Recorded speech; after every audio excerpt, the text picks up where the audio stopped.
Vietnam युद्ध में अमेरिकी सेना के सैनिकों ने बहुत ही रहस्यमय और खौफनाक अनुभव किए हैं। उनमें से कई घटनाएं ऐसी थीं जो हम और आपके लिए समझ से परे थीं। ऐसे ही वियतनाम युद्ध की कुछ और घटनाएं मैं आपके लिए लेकर आया हूं। बहुत रिसर्च करने के बाद मुझे वियतनाम युद्ध से जुड़ी बहुत सी रहस्यमय घटनाओं को पता चला है।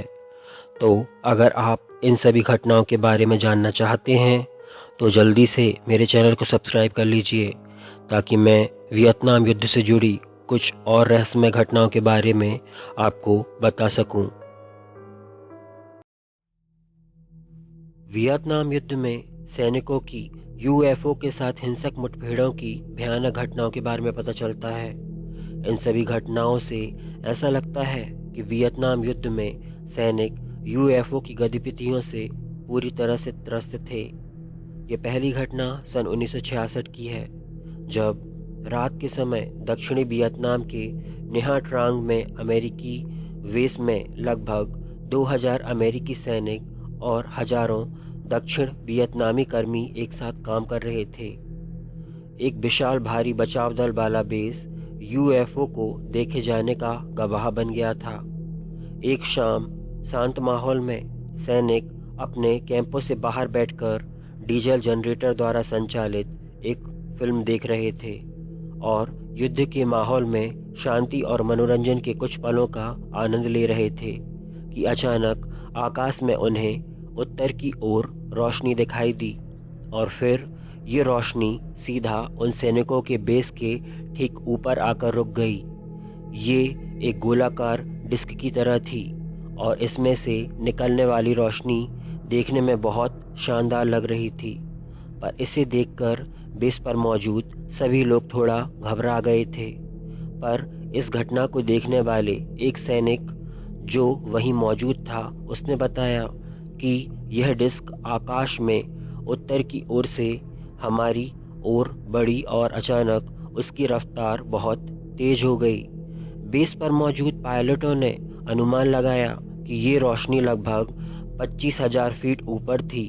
तभी अचानक ये बिना कोई हरकत किए ऊपर से सीधा नीचे की ओर गिरी और लगभग हमारे ठीक ऊपर 300 से 500 फीट पर आकर वहीं रुक गई।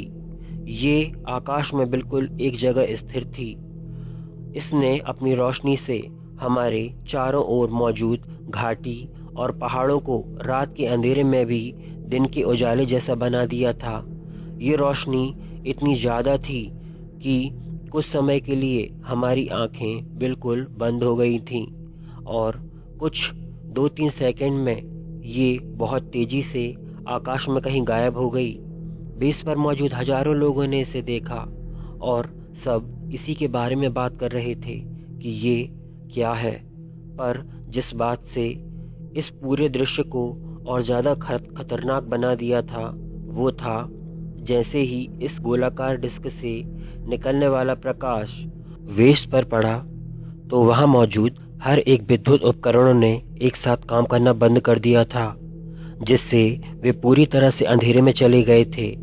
यहाँ तक कि बेस पर मौजूद ट्रक, कार व 8 बुलडोजर जो काम पर लगे हुए थे, ये सब पूरी तरह से बंद पड़ गए थे और 2 हेलीकॉप्टर जो उड़ान भरने की तैयारी कर रहे थे, उनके इंजन भी किसी अनजानी चीज के कारण बेजान हो गए थे।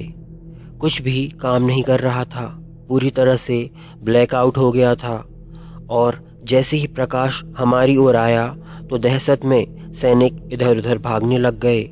तभी अचानक ये गोलाकार डिस्क देखते ही देखते बहुत तेज गति से हमारी आंखों से ओझल हो गई। इस घटना को हजारों सैनिकों ने अपनी आंखों से देखा था। दूसरी घटना में अमेरिका और वियतनाम की सेनाएं इस तरह की भयानक घटनाओं का शिकार अकेले नहीं थीं। 12 अगस्त 1968 की शाम को सोवियत संघ के इंजीनियरों का एक दल उत्तरी वियतनाम के काओ बैंग इलाके के पास था, जो वहां एक जनरेटर बनाने की योजनाओं पर काम कर रहे थे कि अचानक उन्हें आसमान में बहुत ही तेज गड़गड़ाहट की आवाज़ सुनाई दी। तब वे थोड़ा डर गए कि ये अमेरिका के बमवर्षक हेलीकॉप्टर हो सकते हैं। तब वे इंजीनियर डर कर अपने कैंप की ओर भागे।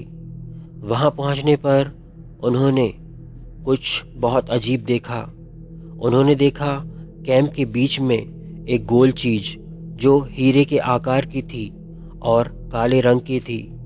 उसमें से हरे नीले रंग की रोशनी निकल रही थी और रात के अंधेरे में ये चारों ओर अपनी रोशनी फैला रही थी। ये चीज हवा में तैर रही थी और ना ही तो इसमें कोई हरकत हो रही थी और ना ही इसमें से कोई आवाज आ रही थी। ये एक जगह लटकी हुई थी। इससे पहले कि वे इंजीनियर इसके बारे में कुछ समझ पाते कि इस चीज में एक बड़ी रोशनी के साथ विस्फोट हो जाता है और विस्फोट इतना भयानक होता है कि वे इंजीनियर अपनी जगह से कुछ फीट दूर जाकर गिरते हैं और उन्हें गंभीर चोटें आ जाती हैं और उनके तंबू पूरी तरह से नष्ट हो जाते हैं। उनके उपकरण चारों ओर बिखर जाते हैं। इस घटना से वे इंजीनियर पूरी तरह से घबरा जाते हैं और इस घटना की जानकारी देने के लिए जब वे अपने वेस में संपर्क करते हैं तो वे देखते हैं कि उनका कोई उपकरण काम नहीं कर रहा है। अगली सुबह जब वे उठते हैं तो उनका रेडियो फिर से काम करने लग जाता है और फिर वे अपने मिशन को जारी रखते हैं और इस पूरी घटना के बारे में अपने बेस को जानकारी देते हैं।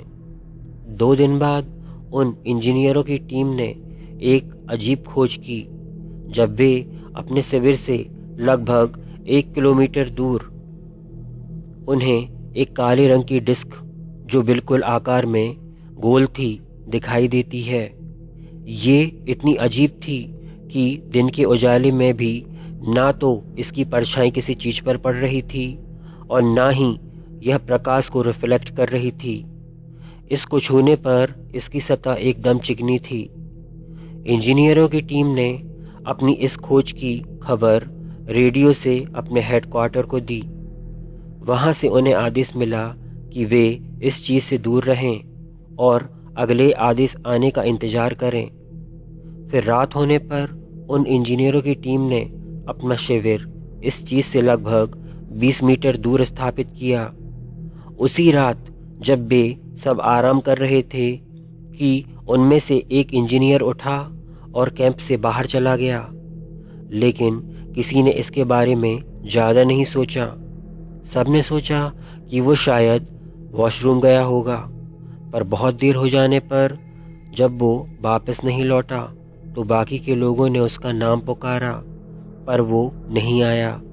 वे सब इस बात से अच्छी तरह वाकिफ थे कि ये क्षेत्र कुछ अलौकिक शक्तियों से घिरा हुआ है, ऐसी शक्तियाँ जिन्हें वे अब तक ना तो जान पाए हैं और ना ही समझ पाए हैं।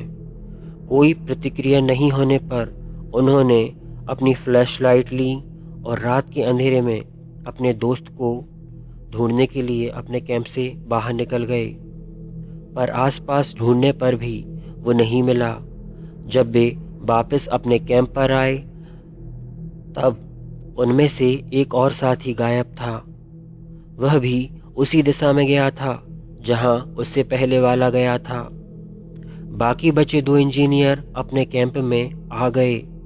वे बहुत ज़्यादा डरे हुए थे। उन्होंने रात के अंधेरे में जंगल में भागने की बजाय अपने कैंप में सुबह होने का इंतजार किया, लेकिन अभी इस घटना का अंत नहीं हुआ था। बाकी बचे 2 इंजीनियर में से एक अचानक खड़ा हुआ और वो भी कैंप के बाहर निकल गया। बहुत रोकने पर भी वो सीधा उस ओर चला गया जहां बाकी के इंजीनियर गायब हो गए थे। बचे हुए आखिरी इंजीनियर ने बताया कि वे लोग उस ओर इस तरह से गए जैसे कि कोई अदृश्य चीज उन्हें अपनी ओर खींच रही हो, पर उस बचे हुए आखिरी शख्स ने बताया कि वो इस घटना से इतना ज़्यादा डर गया था कि उसने खुद को इस अदृश्य शक्ति से बचाने के लिए अपने पैर में गोली मार ली थी, ताकि वो एक एक करके गए उसके साथियों की तरह उस ओर न चला जाए। पर उसके पैर में इतना गहरा घाव हो जाने और बहुत ज़्यादा दर्द होने की वजह से वो इस सब के बारे में भूल गया और वहीं बेहोश हो गया। अगली सुबह जब सोवियत संघ की स्पेशल फोर्स उन सब का पता लगाने के लिए आती है तो उन्हें वो अकेला इंजीनियर वहीं पड़ा हुआ मिलता है। उसका बहुत ज़्यादा खून बह गया था पर वो फिर भी जिंदा बच गया था और रात की सारी घटना उन सबको बताता है। पर जब सोवियत फोर्स आसपास के क्षेत्र में सर्च करती है तो ना ही उन्हें वहाँ कोई यूएफओ दिखाई देता है और ना ही इंजीनियरों का कोई सबूत मिलता है। तो आखिर वो ऑब्जेक्ट क्या था और वो इंजीनियर कहाँ गायब हो गए, ये हमेशा के लिए एक राज बनकर रह जाता है। तो दोस्तों, आज के वीडियो में इतना ही।